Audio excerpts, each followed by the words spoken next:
is David Allen. I'm going to be your host for this afternoon's couple of hours. Growth and to the green agenda. We're really excited at the launch of the strategy today. This is the first council to be able to have an initiative like this. We've got so many sectors in our local economy, but the agri and the agri-food sector is one of our largest and one of the most important, given the whole environmental and sustainability agenda that's currently being progressed.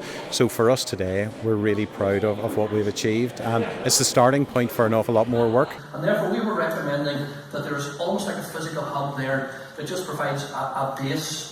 The council recognised that agriculture was important to the borough. They just didn't know how important, and they were very much seeking to understand the importance of that and to understand what their response to that should be and how they could encourage development. I think they recognised essentially that food is always going to be an underpinning part of our economy here, and they wanted to do what they can to improve that.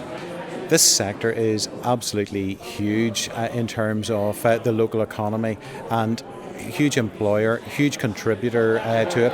And if we progress the strategy in the right way, it will increase the value to the local economy, so creating more employment, but also making the planet better as well. In a brief sweep, if you actually look at this region here, there's a lot of productive land, there's a lot of good farms. There is, however, also considerable room for improvement, and that's to, I suppose, economic sustainability as well as environmental sustainability.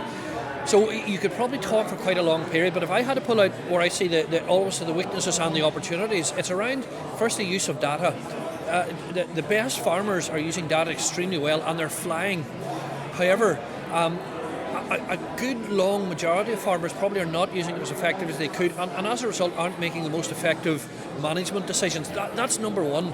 I suppose number two are more practical, about managing soil correctly, about choosing the right enterprise for your farm, about actually just giving yourself enough free time to think about your farm as well. So there's loads and loads of things that an individual farmer can do, but just bringing it back to the strengths, there's a great range of production here, there's a good food story, there's high quality food, there's artisan food, there's obviously higher volume food, there's loads here to develop, and I would be very enthusiastic about what can be done in this region.